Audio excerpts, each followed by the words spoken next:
I'm John Hooper, U.S. Ambassador to Sierra Leone. It's my pleasure to introduce Sweet Mama Salone, a short film made by the U.S. Mission in Sierra Leone. The idea for this film actually goes back over 2 years ago, at the height of the worst ever Ebola crisis the world has ever seen. Ebola struck Sierra Leone, infecting thousands, killing thousands, destroying communities, and bringing all economic and social activity to a halt. But even at that very low point in the country's history, those of us who lived here and know the people knew that Sierra Leone would not just defeat Ebola and survive, but it would recover and thrive. And so we thought at that time we should make a movie about that very special strength and that very special resilience of Sierra Leone and the Sierra Leonean people. We originally had the idea of doing this for our own internal U.S. government recruiting purposes, to get other diplomats to come to Sierra Leone after Ebola was gone. But the result we got was so good we wanted to share it with others. So it's my pleasure to introduce you to the film. We hope that you'll watch it. We hope that it will encourage you and entice you to come and live, work, or at least visit Sierra Leone. Please enjoy the film.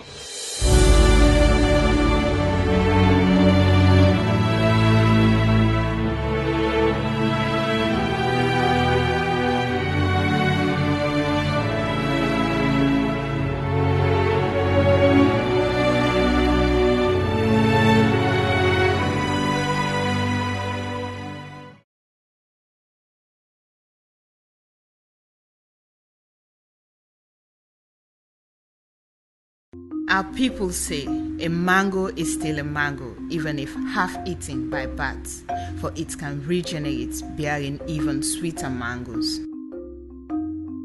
So it is with our nation, Sierra Leone. However much the bats of calamity have ravaged it over long years, our nation, our people, resilient, still endure with a strong capacity for regeneration.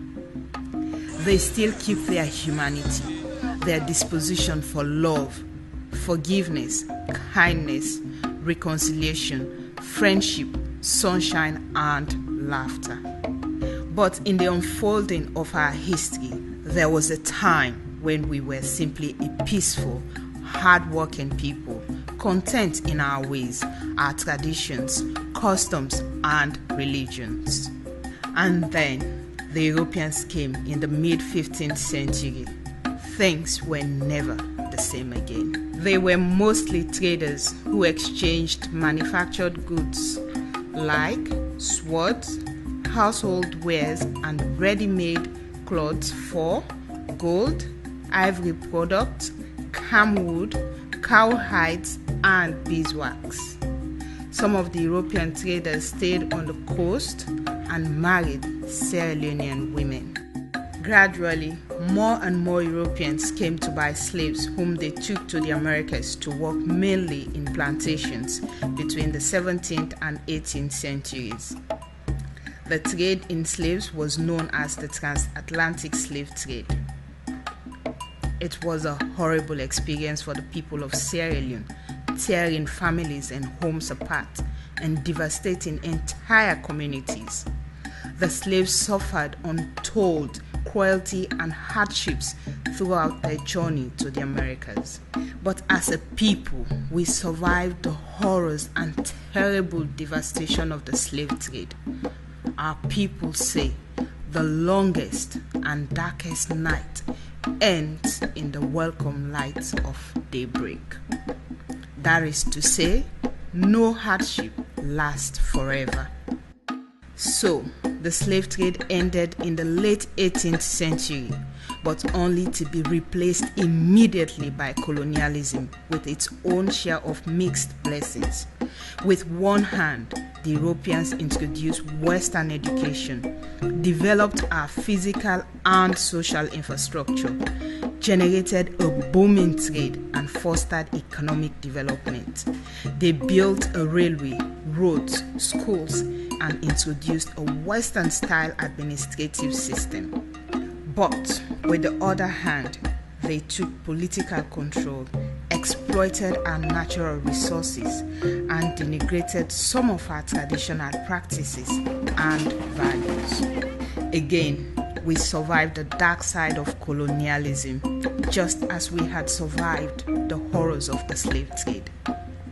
And on April 27, 1961, Sierra Leone achieved political independence amidst pomp and pageantry, high hopes and great expectations.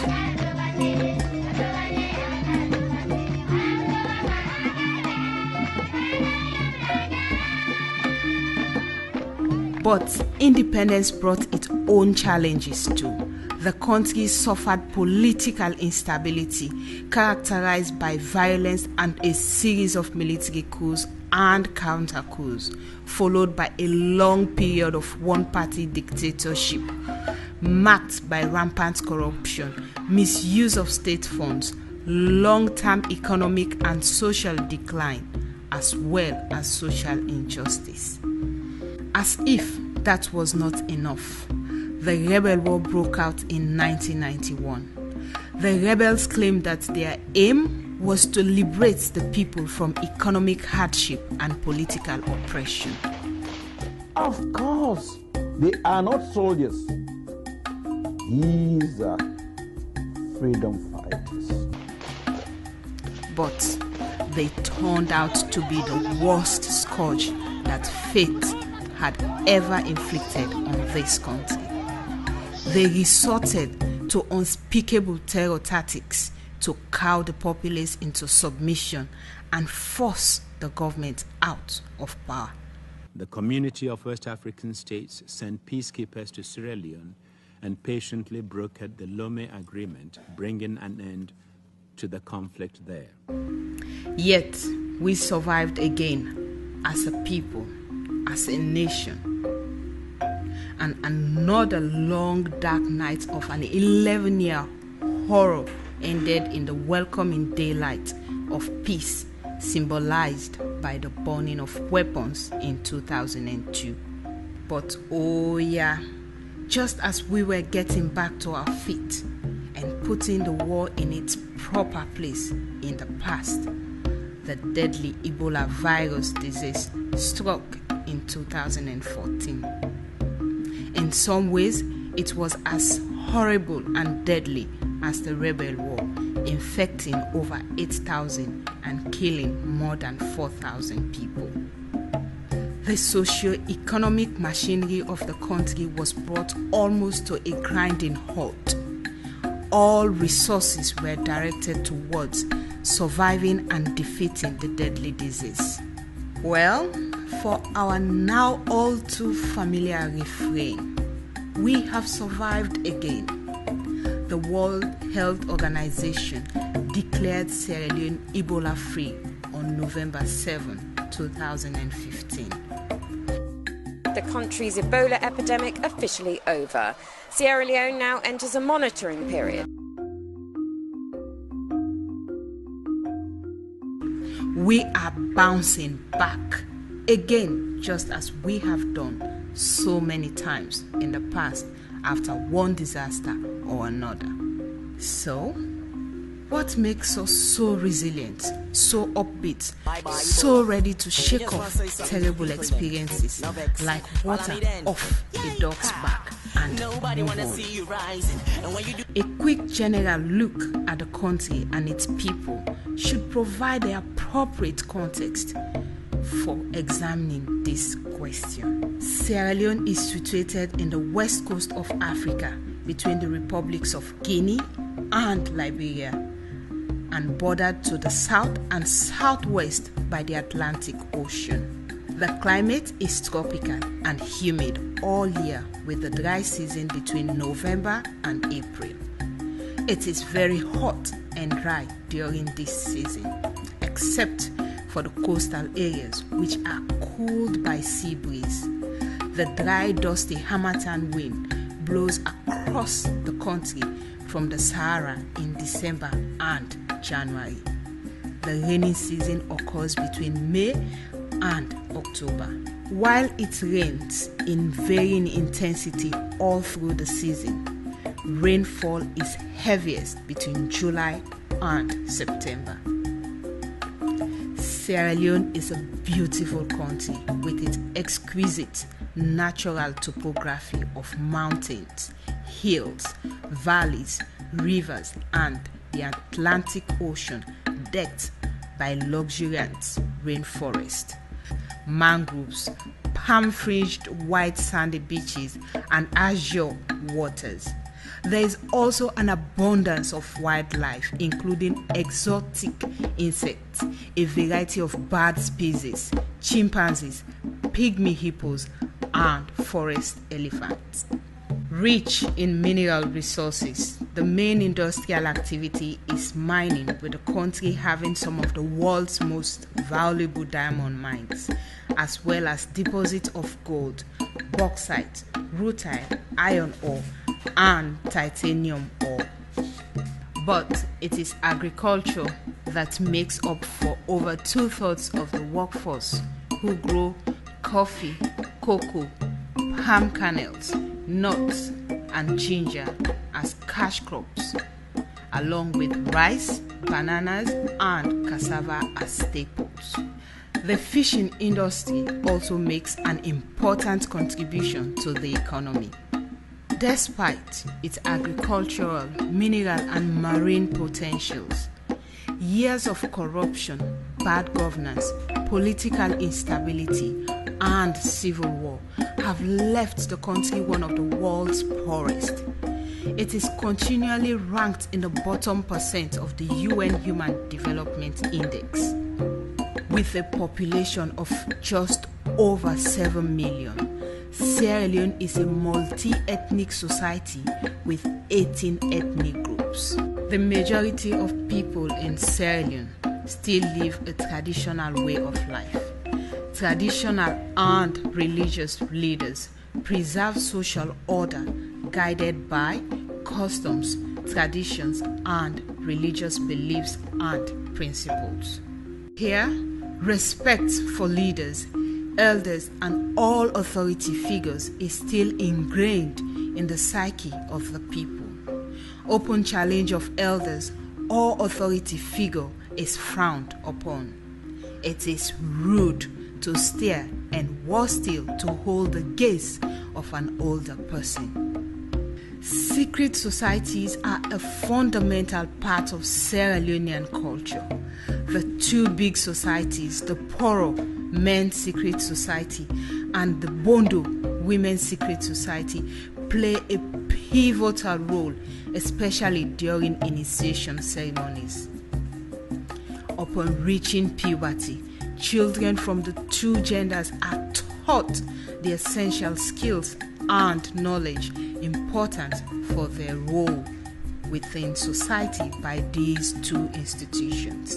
It is important to note that the controversial practice of female circumcision, which forms an integral part of the Bondo initiation, is still practiced. Local music and dance are main features of various social functions and traditional ceremonies. Despite endemic poverty and all the upheavals and calamities this country has been through, Sierra Leoneans still love their country with a passion.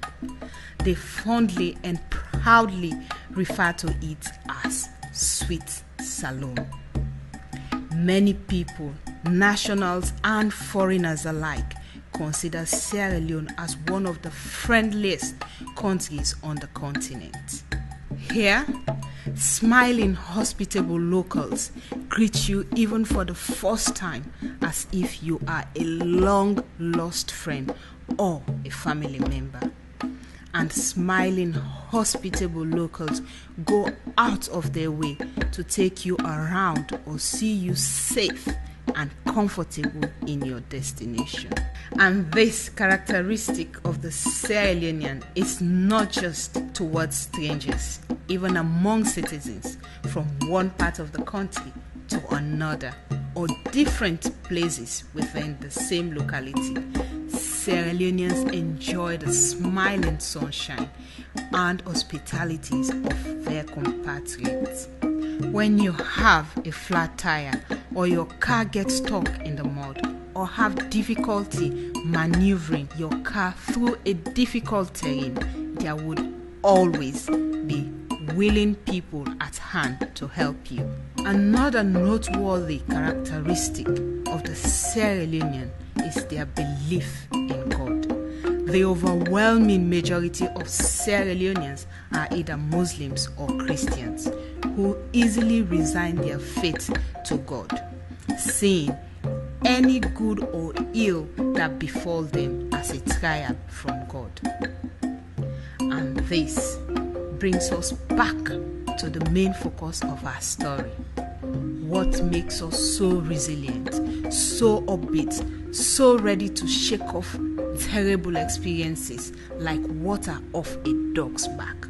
Or why do we remain so emotionally, psychologically strong and forward-looking after every national calamity? Have we developed this attitude as a kind of coping mechanism against the numerous misfortunes that we encounter through the ages and handed it down from generation to generation? Is it in our genes? Is it that generally cheerful and friendly nature which visitors so easily recognize? Is it our religious beliefs? Is it a combination of some or all of these factors, or something entirely different? To get to the bottom of this, our story captures the views, perspectives, or insights of people representing a cross-section of the Sierra Leonean society. It's in our DNA. Sierra Leoneans are not people that, like dwelling on the past, particularly on favorable aspects of the past. They always want to forge on. And this is reflected, for instance, in some of our proverbs. If you take the war situation, which you just mentioned, a lot of young people were involved in that war. Sometimes you could have members of the same family in opposite camps. And what do you do in a situation like that when the war is over? You can't drive them away, they are part of the family. And so we have this proverb, for instance, that says, there's no bad bush where you can throw away a bad child. Well, for one thing, I've always heard them say, "Na so God say." How could you? Everything is actually very geared to what they believe as God's will. So whatever they take is part of God's will, and it's very difficult to do something except God's will. So you kind of live your life here, sort of waiting for God to decide what is your fate. So if it is that you have lost your family and you have lost your opportunities, it's God's will. That's one way I see them going through life. And in a way, it's kind of interesting because it shows that they are going to go ahead and wait to see what comes up for them. For me, I think that people here have a very great quality, that is hope. The nature of Sierra Leone is basically religious. They have a belief in the existence of God and the power to control things. So dominantly, they are Muslims. Of course, you have Christians as well. But generally, they believe that God is in control of so many things. So when they are buffeted with a trial, they consider it as a trial of life, and it will pass like a storm. And also when they have good things, they believe it's not their intelligence, it's their strength. So they have always a balance. That's why they have been able to survive the 10-year war, which other nations may not have survived. And they have been able to also survive this issue of the Ebola. Study Sierra Leoneans by nature. The majority of the Sierra Leoneans either belong to the Islamic faith or the Christian faith. So some way, somehow, all of Sierra Leoneans have faith in God. whether through the channel of Islam or Christianity, but that we have this uncanny faith in God. And so when it comes to the issue of resilience, or let me say quick to bounce back, forget and bounce back as if nothing happened before, is this unusual ability to anchor our faith in God that He will help us through, He will see us through. If the situation is negative, we just believe He'll make it positive. If it's dark, we know He will bring light. And no matter how long, He'll do it. And then Sierra Leoneans seem to have the gift of forgetting. Normally, we say Sierra Leoneans are quick to forget. And that is one of the underlying factors for our resilience. Let me take this as an example. My son went out and know the man who amputated my hand. I was at the hospital at the Netherlands in the cross. He met me there and told me that, I found the man who amputated your hand. We are going to burn his house. We met his mother there. I said, two wickedness cannot work together. So, Sierra Leoneans, I can say Sierra Leoneans are very friendly. They have that weak tendencies. But it's not just weak tendencies. They believe in God so much. I will left hand for God. So this is why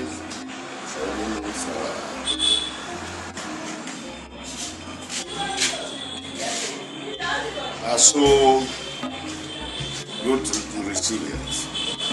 Okay, for an example, this hand is not a house. You know what I mean? The house can be burnt and be rebuilt, but it cannot be rebuilt. So why should I make fun with this. I call this a shotgun. I will fire it right now, yes. So it cannot. Why should I blame somebody? It's part of destiny, right? I can say. It's part of my destiny.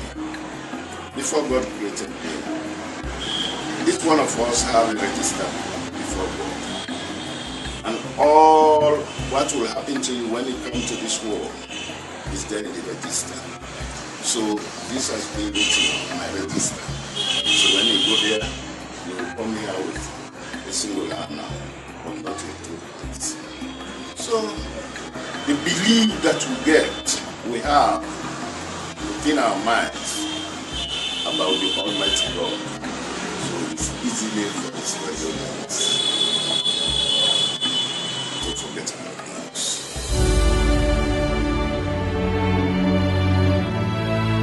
Sierra Leone is a country of great contrasts.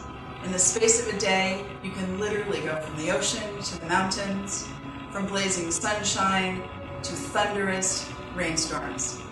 You can go from understanding to complete confusion, from the chaos of downtown to a blissful walk in the forest, accompanied only by the sound of birds. The juxtaposition of physical beauty and the arc of history in this country is striking. Sierra Leoneans continue to bounce back after every setback they have ever encountered in their history. From the earliest days of this proud nation, Sierra Leoneans continue to lift themselves up from the depths of despair to joyful celebration, experiencing every human emotion along the way. Coming out at the end of the day as a nation more accepting, more tolerant, still striving, still achieving, always reaching for their potential. This is Sweet Mama Salone.